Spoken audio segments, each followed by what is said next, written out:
Halo, halo, apa kabar? Assalamualaikum warahmatullahi wabarakatuh. Senang sekali Waalaikumsalam. bisa kembali menjumpai Anda semua dalam program Off the Record, membaca berita di balik berita. Saya Hersu Beno Arif. Dan saya Agibeta, senang sekali menjumpai teman-teman semua. Yes, yang mau apa Mbak Apa Agi? kabar Mas Yus? Iya, paling orang masih terus ngomongin ngomongin soal reshuffle kabinet gitu ya. Yang karena kemarin kan orang tidak ekspektasi akan ada perubahan-perubahan yang cukup signifikan. Tahunnya kemarin hanya pengisian dua pos yang kosong ya, yakni Menko Polhukam dan Menpora. Ternyata ada ini ya boleh disebut kemarin reshuffle jilid 2 gitu ya. Dan yang Iya. saya menarik kemarin saya bikin konten itu bukan saya bikin, tapi saya komentar dari para netizen, komentar dari viewer kita yang kata mereka istilahnya termul in, termul out katanya. Jadi termulnya ada yang keluar, ada yang masuk. Ya, ini menarik memang sampai sekarang rame banget itu soal reshuffle kabinet. Tapi yang juga sebenarnya mengundang perhatian itu adalah ketidakhadiran dari Wakil Presiden Gibran Rakabuming ya. Gibran. Itu agak Ya. aneh ada dalam momen semacam itu. Apakah udah sejauh ini sampai pagi ini udah ada penjelasan belum, Mbak? Saya kok belum monitor soal Gibran kenapa dia tidak hadir dalam acara yang sepenting ini? Saya belum membuka IG-nya atau apanya ya, tapi Atau saya atau Anda nganggap nggak penting juga dia datang atau nggak datang? iya, tapi saya tahu dia ada di Papua ya. Cuman Oh, apakah di Papuanya sehari sebelum reshuffle ini, ataukah dia terus kemudian kemana, atau ataukah ronda dulu di bertepatan? Papua gitu ya? Iya, apakah bertepatan dengan kemarin reshuffle? Saya soal timelinenya saya kurang perhatikan. Tapi yang jelas Gibran memang berkunjung ke Papua ya, antara lain melihat apa makan gratis MBG, program MBG di sana apa dan sebagainya.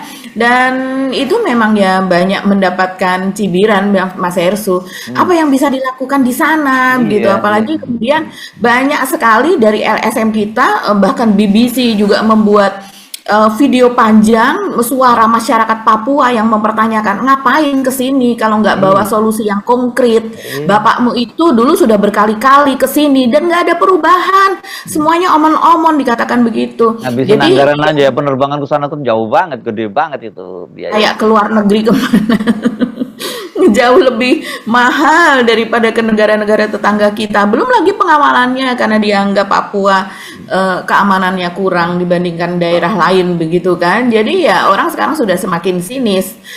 Kira-kira apa yang dilakukan Gibran tanpa proposal yang jelas kalau seandainya mau pergi ke sana, mengingat kita tuh harusnya sudah berhemat-hemat banget sekarang ini untuk perjalanan apa namanya para pejabat gitu, apalagi sekelas Gibran gitu kan Mas Enzo.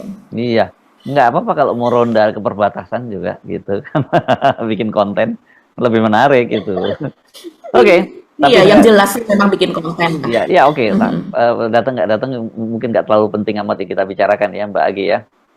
Iya, iya, iya. Malah justru apa namanya ya, untuk Gibran ini catatannya Mas Hersu itu orang tertawa gitu ya, karena ketidakhadirannya kemarin itu kan memang dia nih pernah mengatakan sebagai fufafa buat orang yang percaya bahwa 99,9% Gibran adalah fufafa. Fufafa pernah mengatakan emang kita punya wapres gitu.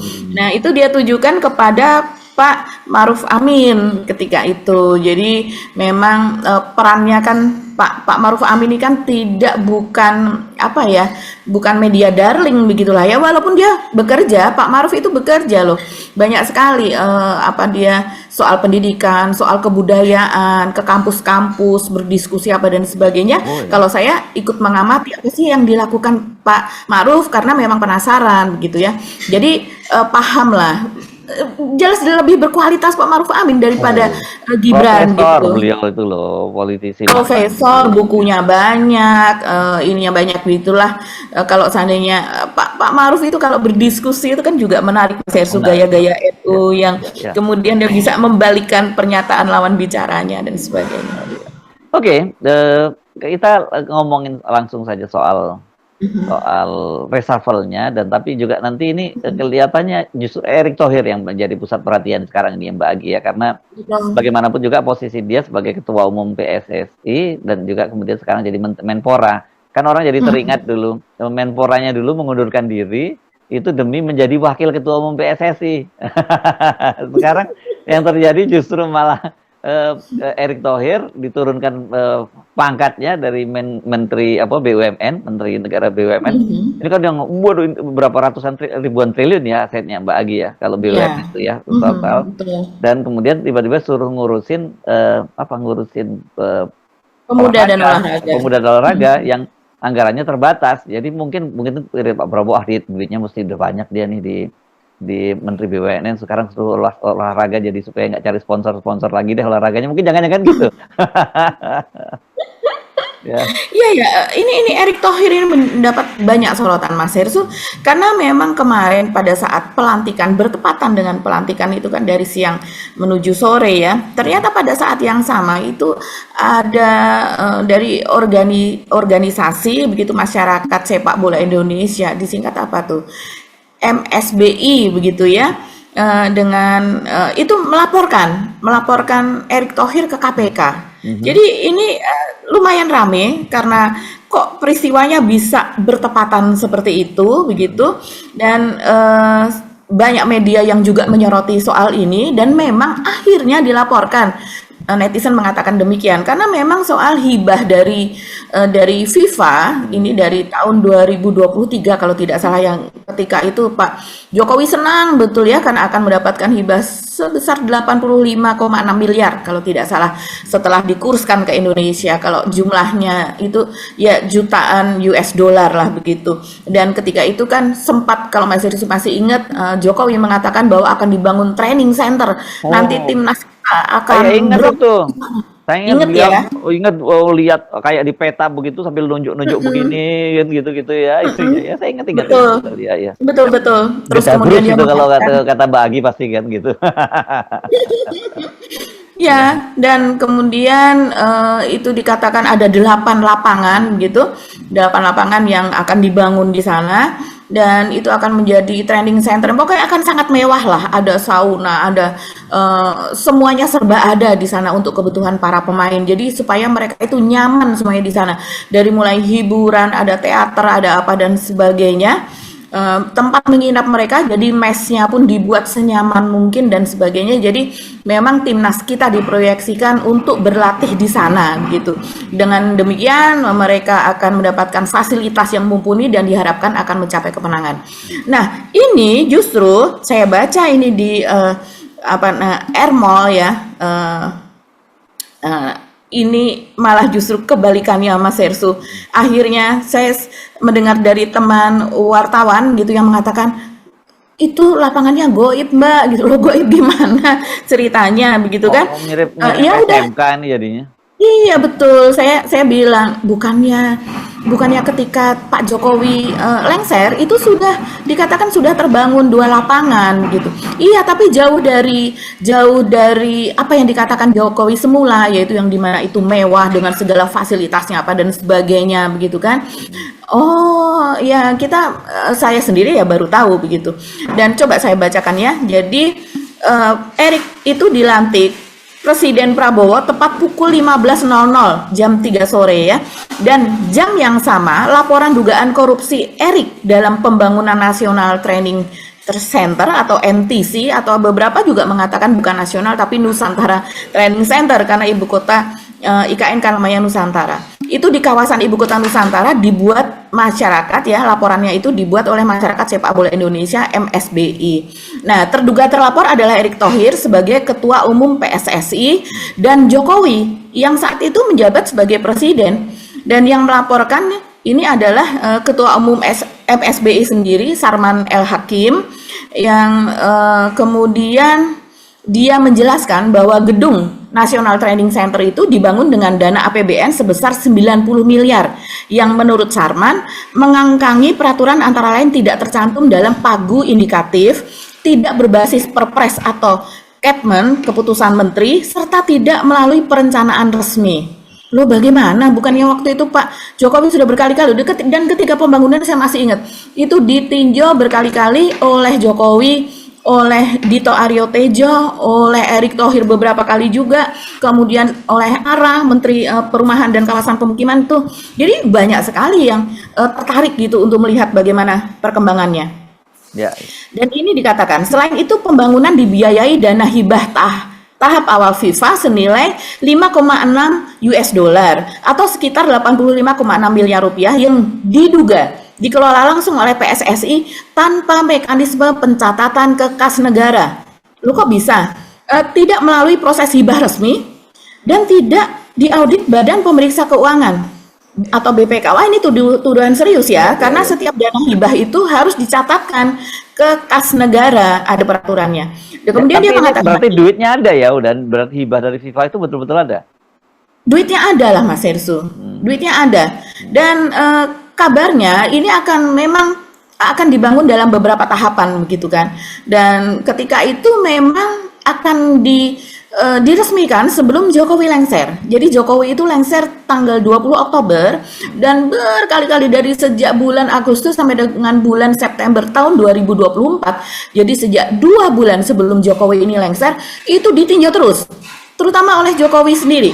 Dan bahkan Jokowi juga mengatakan bahwa ini akan dari websitenya resmi ya, Sekretariat Negara, websitenya Presiden RI.go.id itu mengatakan bahwa akan diresmikan pada tanggal 11 Oktober 2024. Jadi sudah jelas itu nanti yang kalau meresmikan kan ada tanda tangannya itu kan di atas batu dan sebagainya itu nanti oleh Jokowi.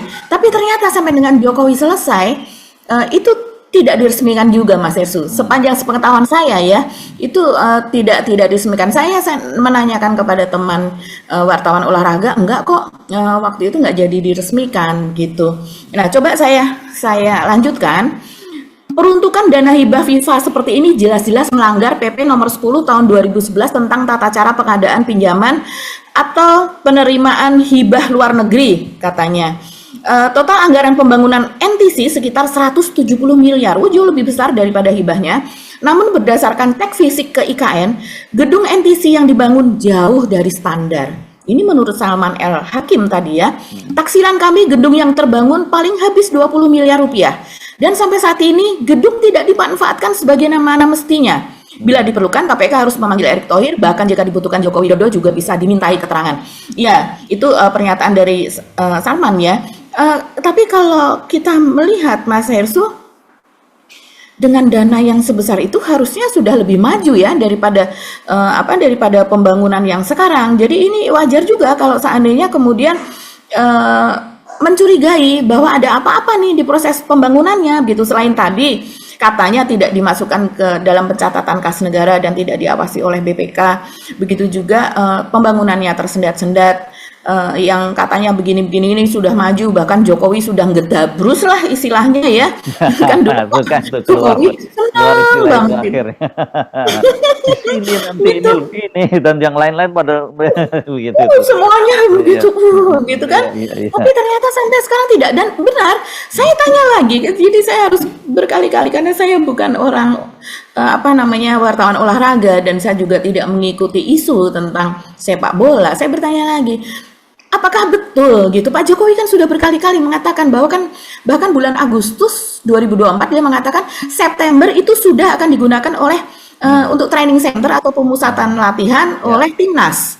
Gitu kan kalau kita mengatakan timnas ya artinya U23 kan ada yang yang usia lebih muda ya, U20, U17, U12 atau berapa begitu kan. Nah, itu kan juga ada pemusatan latihan yang sendiri. Tapi ini kan timnas yang dikatakan. Sampai sekarang nggak pernah mereka latihan di sana, Mas Hersu. Ya. Kan tadi Anda tanya apakah benar dibangun di situ kan gitu kan. Ya, itu benar kalau Pak Jokowi benar, yang salah itu Anda gitu, Mbak Agi. Karena percaya. Percaya sama Pak Jokowi. Ya. Pokoknya ngedabrus. Jadi gitu ini ya. Pak Jokowi nambah lagi kasusnya Mas Hersu. Gitu nambah kasus di Iya, jadi selain IKN yang di Solo, selain IKN-nya sendiri ada di dalam IKN. Iya. Oke, tapi ini memang betul. Jadi fokus ke Erick Thohirnya ya, saya kira sebenarnya jangan ke Pak Jokowinya kan gitu. Karena dua-duanya Mas Hersu. Oh, dua-duanya.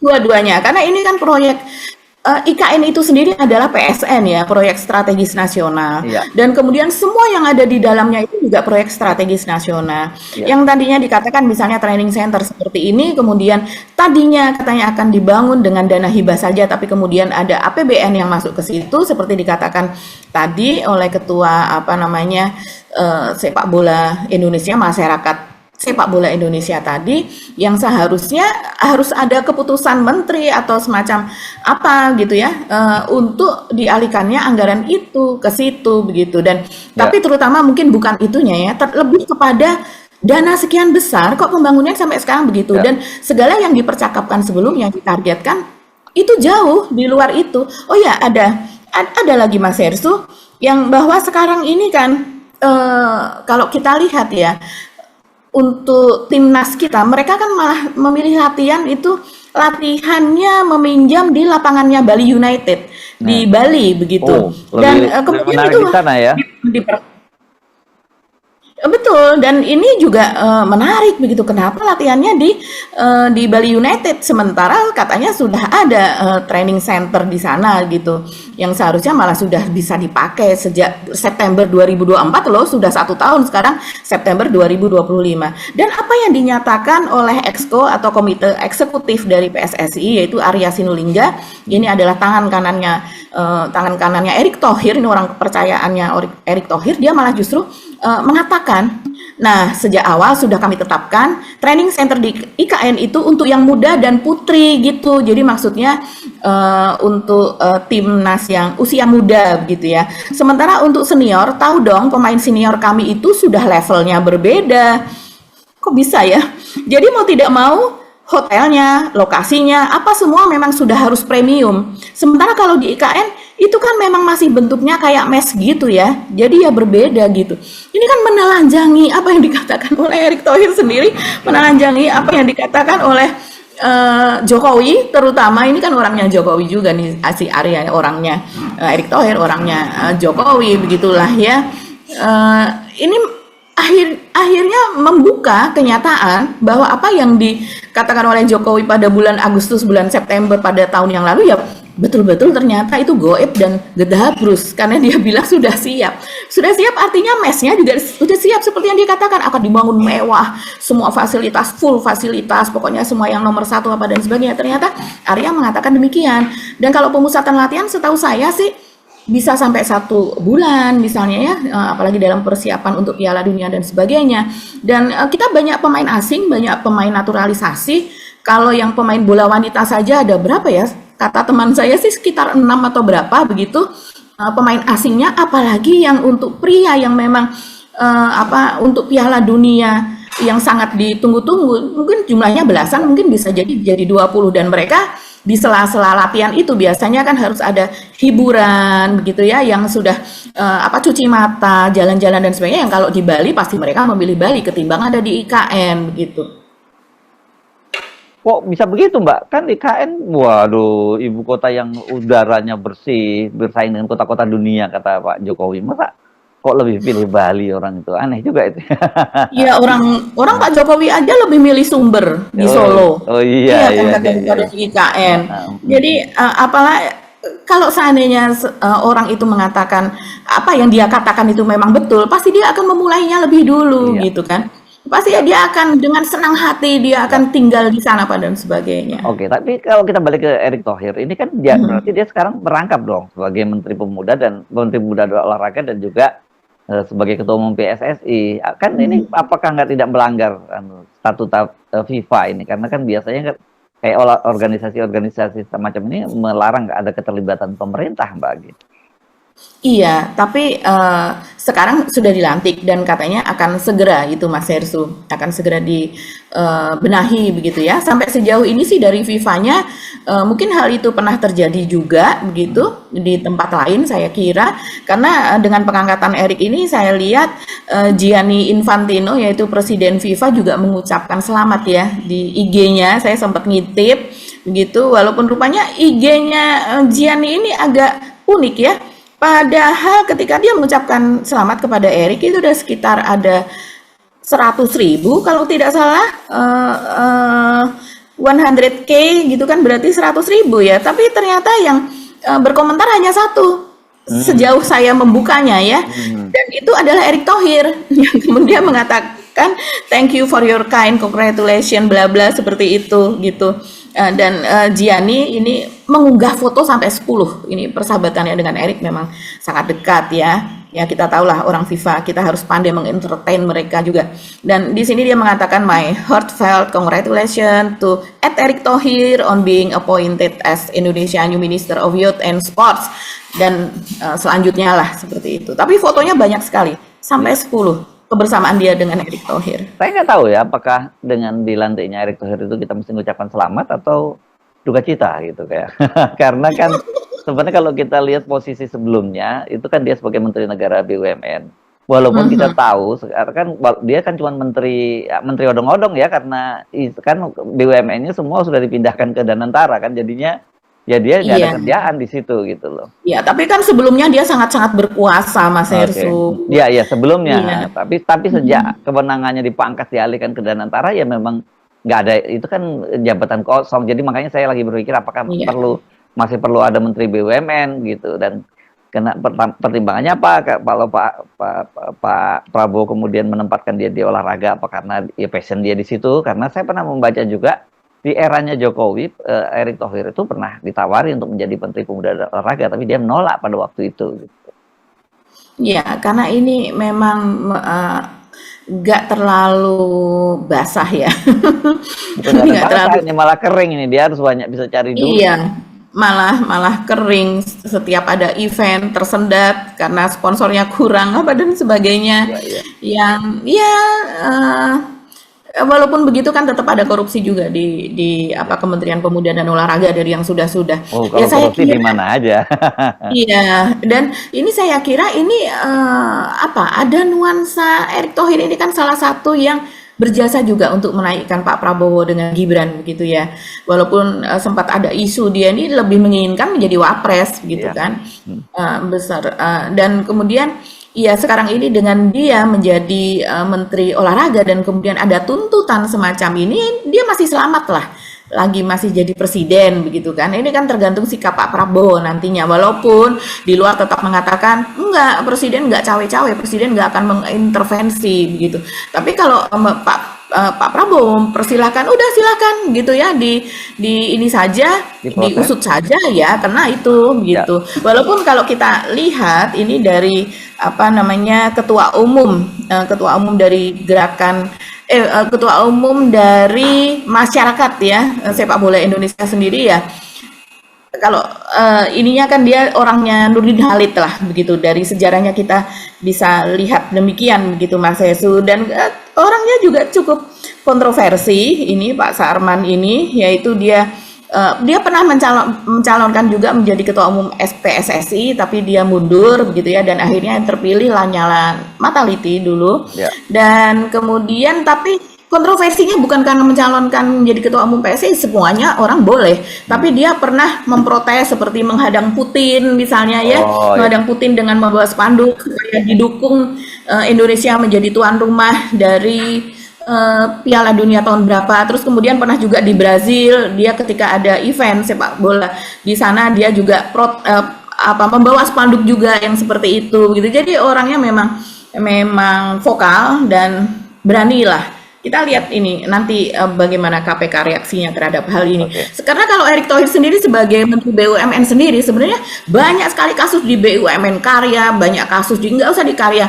Seperti misalnya dia biarkan BUMN itu mengerjakan proyek-proyek yang ambisius dan nggak masuk akal seperti WUS, gitu, kereta cepat dan sebagainya. Itu kan sebenarnya bisa diusut juga itu Mas Hersу. Oke, di luar Erick siapa yang mau kita soroti kalau kabinet? Kodari kali ya. Saya Kodari belum. dan Hasan Nasbi kayaknya akhirnya akhirnya kan di episodenya udah berakhir ya. Tapi ada satu Betul. rupanya kalau saya perhatikan kebiasaan dari Pak Prabowo, ya, jangan pernah minta mundur. Nah, Pak Prabowo pasti tolak dan kemudian dipecat. Ya, karena Hasan Nasbi mirip Sri Mulyani juga kan ya. Nih, Ya. betul. Kemudian ditolak tapi kemudian dipecat. Sekarang juga ada Nasbi dipecat. Tapi saya kira dengan diganti oleh Anggara Prabowo itu sudah lebih tepat ya. Karena memang Ya. sebagai kepala komunikasi kantor presiden itu kan sejak awal kita udah sebutkan dia nggak punya chemistry. Dia kan lebih nyambungnya kepada Pak Jokowi karena dulu kan sejarahnya Hasan Nasbi ini malah justru juga hatersnya Pak Prabowo ya, kelasnya sama dengan Fufu Fafa lah gitu kan. Iya, karena sejarahnya Hasan Nasbi ini sendiri juga dimasukkan oleh Jokowi ya. Iya, Dia sendiri juga dilantik oleh Jokowi. PCO-nya itu dibuat hanya dalam jangka waktu 2 bulan sebelum Jokowi mundur, iya, begitu iya, kan? Itu kan sengaja iya. seperti Fait gitu. accompli ya, fait accompli lah ya. Iya, fait accompli ya. Kamu harus mengambil ini, Mr. Prabowo begitu. Kamu jadi presiden, saya membantu dan ini orang saya ada di sana begitu. Nggak mungkin langsung kemudian Prabowo itu memecat itu kan. Ya, Jadi dan sejarah dari Hasan Nasbi ini sendiri yang lagi-lagi dikenalkan ke Prabowo oleh Mayor Teddy ketika itu masih mayor ya, sebagaimana Miftah Maulana yang sering disebut Gus Miftah itu kan circle-nya Prabowo bercerita kepada saya bahwa ya itu bawaannya dari Mayor Teddy begitu. Begitu juga Hasan Nasbi. Hasan Nasbi malah bercerita bahwa saya dikenalkan itu atas permintaan Mayor Teddy ketika itu dan akhirnya dia bertemu dengan Prabowo dalam keadaan dia pun belum mendukung Prabowo waktu itu, tapi akhirnya bertemu Prabowo. Dalam ingatan dia Prabowo itu kejam gitu. Sebagai orang yang melakukan penculikan apa dan sebagainya, dan dia katakan setelah ngobrol ternyata nyambung kayak gitu. Tapi ya tetap saja dia bukan, dan Prabowo saya rasa tahulah bahwa ini orangnya Jokowi begitu. Jadi nggak akan mendapatkan info-info yang pertama, info-info info-info yang masih bersih gitu ya, dari circle-nya Prabowo sendiri. ya. Oke, tapi saya kira tutup bab ya kalau dari Hasan Nasbi ya, karena yang kemudian ditempatkan itu adalah Anggaraka. Jadi dia naik kelas nih kan dari sebelumnya Wamenkom DG, sekarang jadi kepala badan kan gitu ya, ini ya lembaga. Dan ini saya kira kalau Anggaraka ya pasti langsung klop karena selama ini juga kabarnya dia juga udah memerankan peran itu. Jadi sebenarnya menurut saya bahkan kantor PCO-nya pun nggak perlu ada itu, lebih baik bisa dilebur di Kementerian Setnek ya harusnya kan, karena dalam situasi sekarang ini nanti banyak tumpang tindih pekerjaannya atau sebenarnya bisa disinergikan ya kan, dan kemudian perlu penghematan. Ini berapa banyak staf di sana ya, berapa banyak fasilitas gedung dan sebagainya, itu yang saya kira perlu ada efisiensi termasuk wamen ya. Saya kira wamen-wamen itu menurut saya nggak terlalu penting kecuali akomodasi kan. Ini kelihatan sekali kalau wamen-wamen kan kayak kemarin yang di itu kan kebagian tuh Gerindra, kebagian Menteri Kehutanan, PKB. Menarik nih Caimin ini dapat bagian juga Menteri Wamen saya lupa yang perempuan itu. Ya dia dapat bagian itu dan kemudian Demokrat juga dapat yang Wamenaker yang pernah jadi itu kan, Afrian Sanur itu kan tadinya dia pernah menjadi Wamenaker di eranya Ida Fauziah ketika dia masih jadi politisi di PBB. Tapi sekarang kan dia sudah pindah ke Demokrat gitu. Jadi dia dapat juga di situ gitu. Jadi ini ya Wamenkop yang tadi ya yang PKB dapat ya. Oh iya, betul. Wamenkop gitu. Ini saya lihat lebih pada bagi-bagi jatah di partai-partai politik, padahal sebenarnya menurut saya dalam situasi sekarang mereka cukup diperankan oleh dirjen-dirjen untuk masalah teknisnya gitu, karena ada juga beberapa kementerian yang sebenarnya ruang lingkupnya nggak gede-gede amat, kenapa mesti sampai perlu dibantu oleh seorang wamen gitu. Iya, jelas Mas Ersu, itu sudah sangat jelas, lagi-lagi ngomongnya cetowelo-welo gitu ya. Itu pemborosan di tengah efisiensi yang digalakkan oleh Pak Prabowo. Begitu juga yang tadi di awal Mas Ersu katakan, PCO, ya jelas PCO ini tidak perlu ada gitu. Ini hanya sebagai tadinya akal-akalan Jokowi untuk membuat orangnya di sana. Dia sudah tahu bahwa main sesnek pasti orangnya Prabowo, circle-nya Prabowo sudah pasti begitu ya. Walaupun Seskap yang jadi di sana adalah bekas ajudannya dia ya, ini yang kemudian agak sulit karena Pak Prabowo ternyata juga mempertahankan begitu. Nah, terus kemudian yang lainnya seperti KSP juga tidak perlu begitu. KSP ya dibuat hanya untuk mewadahi Luhut yang tidak punya jabatan pada tahun 2019. Pada awalnya ya.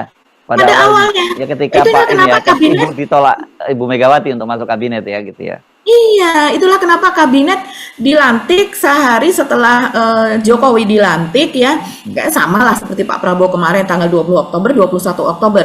Tapi Luhut dilantik akhir tahun loh, 31 Desember itu baru dilantik. Jadi berdasarkan apa ya keputusannya keputusan presiden mungkin ya, biasanya sih Kepres gitu, seperti halnya PCO dibuat itu kan atas Kepres gitu. Dia Jokowi bikin Kepres, masukkanlah ini Luhut di sana ketika itu begitu. Hanya untuk mewadahi supaya orang ini punya jabatan. Begitu juga dengan PCO sebagai kupingnya Jokowi di lingkarannya Prabowo, tapi Prabowo pinter, tetap saja dia bahkan tidak memiliki kantor di dalam istana, di Istana Merdeka, Istana Negara, tidak ada kantornya, kantornya ada di istana, begitu. Dan ini pemborosan betul Mas Hersu, karena apa? Ya tugasnya itu kadang dia ngomong kan lebih lama daripada yang dikatakan oleh Mensesnek gitu, karena sudah jelas Mensesneknya orang yang melekat kepada Prabowo, orangnya Prabowo lebih dipercaya dan sebagainya. Jadi ini pemborosan. Begitu juga dengan Saya KSP. nggak pernah saya kutip itu, karena nggak layak kutip sama PCO itu. Oke, KSP sama saya Iya. kutip. Sama Mas Hersu, saya dulu suka penasaran apa sih tugasnya Pak Muldoko ini selain Selain menjegal bajak Partai partai. Demokrat begitu ya, Iya, iya. Oh, bukan hanya bajak Partai partai. Demokrat, HKTI juga. Iya, HKTI juga betul. Jadi bahkan itu sakit betul loh kalau diingat-ingat HKTI ada dualisme kepemimpinan dan lawannya adalah Pak Prabowo. Coba kita lihat apa tugas KSP ini. Saya baca ini ya, KSP ya, ksp.go.id.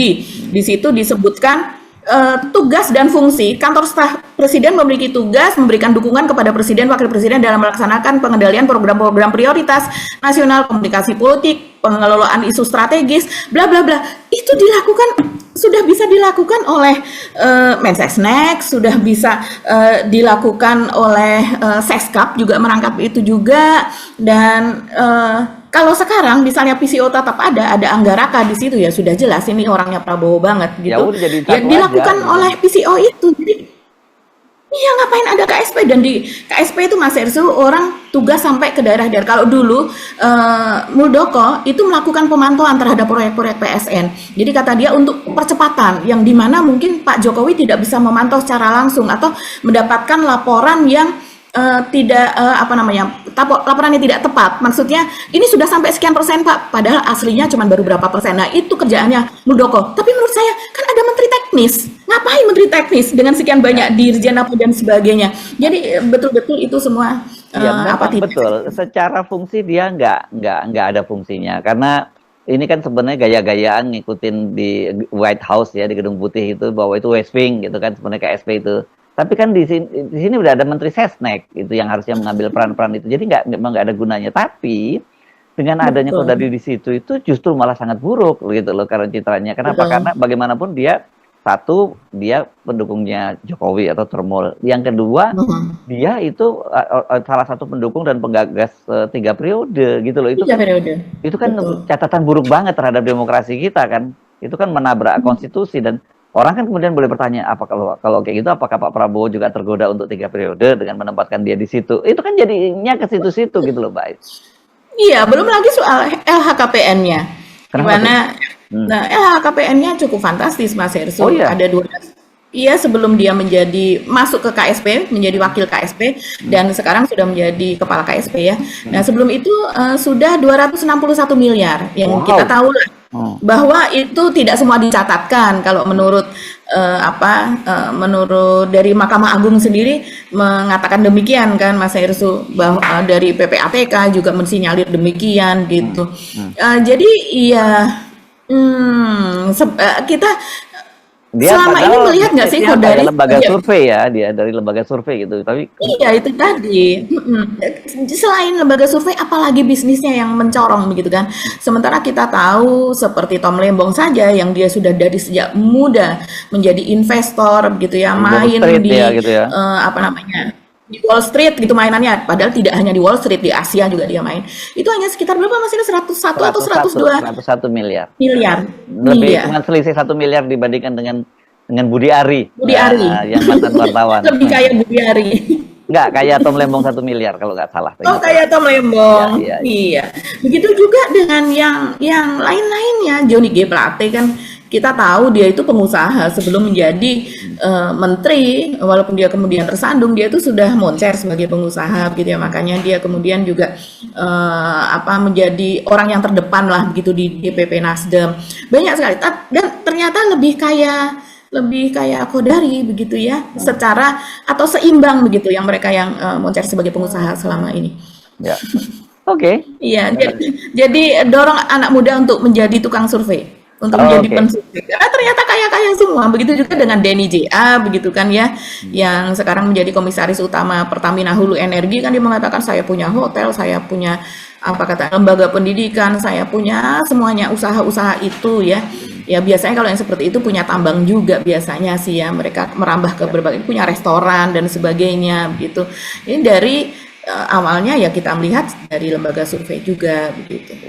Oke, Mbak Agi, saya kira mungkin kita nggak perlu perpanjang pembahasannya. Publik sudah menilai, netizen jauh lebih kritis ketimbang kita dalam menilai Oh. pembentukan kabinet ini. Kita Mhm. ketemu lagi ya, insya Allah untuk episode berikutnya. Kami mohon pamit, saya Subno Arif. Dan saya Gebeta, terima kasih atas perhatian teman-teman semua. Tetap salam akal sehat. Wassalamualaikum warahmatullahi Assalamualaikum warahmatullahi wabarakatuh. wabarakatuh.